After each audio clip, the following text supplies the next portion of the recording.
మనం ఎన్టీఆర్ అందులో భాగంగా ఆయన చేసిన ఘనకార్యాలు ఒకసారి మనం స్మరించుకొని ఆయన అడుగుజాడల్లో ఆయన అభిమానులుగా మనమంతా ముందుకు నడవాలని చెప్పి నేను కోరుకుంటున్నాను.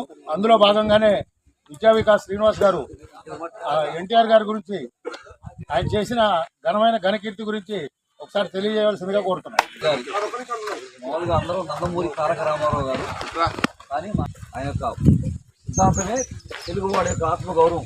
తెలుగుదేశం పార్టీ పెట్టినప్పుడు ఆయన పార్టీ పెట్టడానికి ముఖ్య ఉద్దేశం తెలుగువాడు ఆత్మగౌరవాన్ని నిలుపుకోవాలి. నాకు తెలిసినంత వరకు కూడా ఎన్టీ రామారావు గారు 3 విషయాలు మనకు చెప్పారు. ఒకటి సెల్ఫ్ రెస్పెక్ట్. ఎటువంటి పరిస్థితుల్లో కూడా మన ఆత్మగౌరవాన్ని చంపుకోకూడదు, ఢిల్లీలో తాకట్టు పెట్టకూడదు.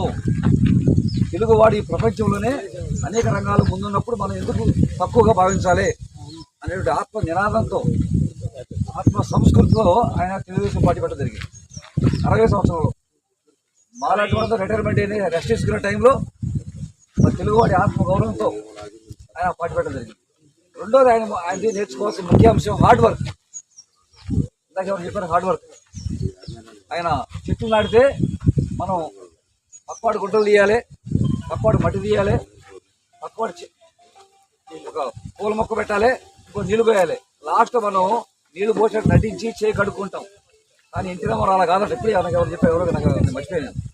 అంటే గుంటలు ఆయనే తీసేవాడు, మొక్క ఆయనే పెట్టేవాడు, బట్టి ఆయన పోసేవాడు, నీళ్లు కూడా ఆయన యొక్క హార్డ్ వర్క్ మనం తప్పనిసరిగా మనం గమనించుకోవాలి. Hard work. మూడో అంశం చాలా చాలా ఇంపార్టెంట్ అంశం, లవ్ తెలుగు. తెలుగు వాడిని ప్రేమించండి. అందరూ తెలుగు వాళ్ళగానే ఉన్నాం. తెలంగాణ నాది, ఆంధ్ర నాది, రాయలసీమ నాది పాటలు పెట్టండి.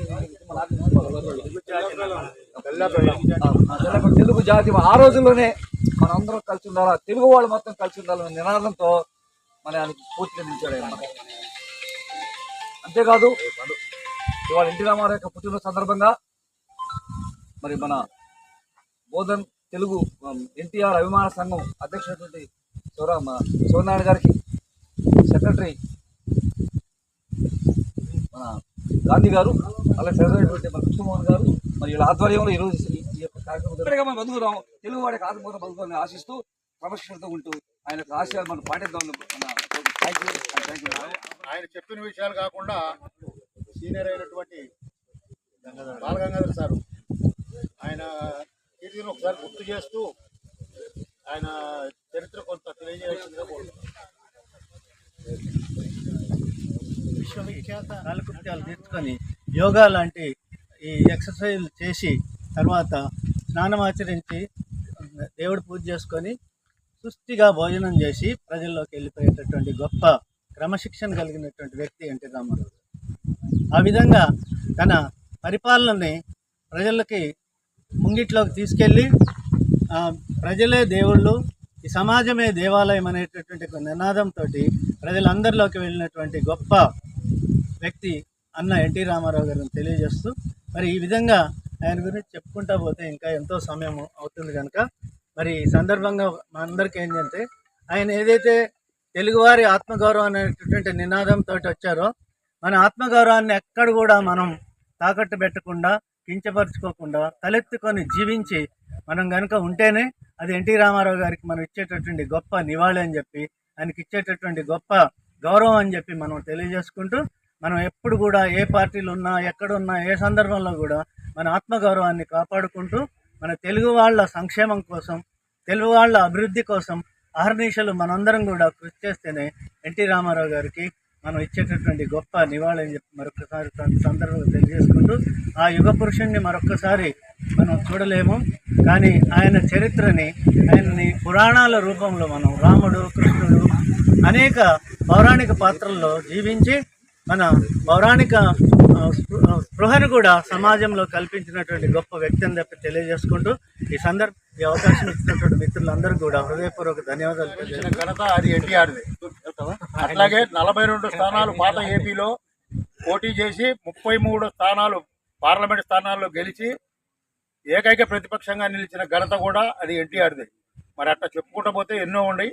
అటువంటి మహనీయుడు జన్మదినం 103వ జన్మదినం సందర్భంగా ఇచ్చేసిన మీ అందరికీ పేరు పేరున కృతజ్ఞతలు, ధన్యవాదాలు తెలియజేస్తూ పద్మశ్రీ డాక్టర్ నందమూరి తారక రామారావు గారి 103వ జయంతి సందర్భంగా ఇక్కడికి విచ్చేసిన పెద్దలందరికీ హృదయపూర్వక నమస్కారాలు తెలియజేసుకుంటూ మా విద్యావేత్త శ్రీనివాస్ గారు, బాలగంగాధర్ గారు చాలా చక్కని విషయాలు చెప్పారు. నేను ఇప్పుడు సెకండ్ జనరేషన్కి ఆయన నుంచి మనం నేర్చుకోవాల్సిన విషయాలు మూడు. ఒకటి time sense, 2 discipline, the third one is hard work. ఈ 3 ఉన్నాయి కాబట్టి ఆయన ఇంకోటి కదా నిజాయితీ. ఇవన్నీ 3 ఉంటే డెఫినెట్గా నిజాయితీ వచ్చేసి ఉంటే వాళ్ళు డెఫినెట్గా నిజాయితీ పనులు ఉంటారు. ఇంత క్వాలిటీలన్నీ సెకండ్ జనరేషన్ పిల్లలు నేర్చుకొని వాళ్ళు కూడా నందమూరి తారక రామారావు గారి స్మృతులు గుర్తు చేసుకుంటూ ఆయన అడుగుజాడలు నడుస్తూ వాళ్ళు కూడా మంచి వృద్ధిలోకి రావాలని చెప్పి కోరుకుంటూ నాకు ఈ అవకాశం పల్లెపాటి శివనారాయణ గారికి, గాంధీ గారికి, మా ఎన్టీఆర్ ఎంఆర్సింగ్ గారు అందరికీ పేరు పేరున హృదయపూర్వక వాళ్ళు 9 నెలల్లో తెలుగుదేశం పార్టీని స్థాపించి రాష్ట్రంలోనే అత్యధిక మెజార్టీతో గెలుపొందిన నందమూరి తారక రామారావు గారి 103వ జయంతి సందర్భంగా ఇక్కడ వివిధ ప్రదేశాల్లో బోధనలో అక్కడ అన్నగారి జన్మదినోత్సవాలు జరుపుకోవడం జరిగింది. అట్లాగే శ్రీనగర్లో బ్లడ్ క్యాంపు మరియు అన్నదాన కార్యక్రమం, అట్లాగే వర్ణిలోను, కోటగిరిలోను, ఇలా పెద్ద ఎత్తున అన్ని చోట్ల చందూరులోను బ్రహ్మాండంగా జరుపుతున్నారు. బడుగు బలహీన వర్గాల ఆశాజ్యోతి అయినటువంటి నందమూరి తారక రామారావు గారు 9 నెలల్లో పార్టీ స్థాపించి గతంలో ఉన్న ప్రభుత్వాన్ని తుడిచిపెట్టేసి 42 పార్లమెంట్ స్థానాల్లో నిలబడి 33 పార్లమెంట్ స్థానాలు గెలుపొంది దేశంలోనే 33 స్థానాలతో ఏకైక ప్రతిపక్ష పార్టీగా నిలబడిన ఘనత అది ఎన్టీఆర్కే దక్కుతుంది. అటువంటి ఘనత సాధించిన ఎన్టీఆర్కి ₹2 కిలో బియ్యం పథకం, కూడు గుడ్డ కొంప అనే నినాదంతో పటేల్ పట్వార్ వ్యవస్థను రద్దు చేస్తూ ఆస్తిలో సమాన హక్కు కల్పిస్తూ 33% రిజర్వేషన్ అని చెప్పి ఆనాటి నుంచి ఈనాటి వరకు పోరాడుతూ ఇవన్నీ చేసుకున్న ఘనత ఆయనదే. అటువంటి ఆయనకి భారతరత్న ఇవ్వాలని చెప్పి మేమందరం డిమాండ్ చేస్తున్నాం.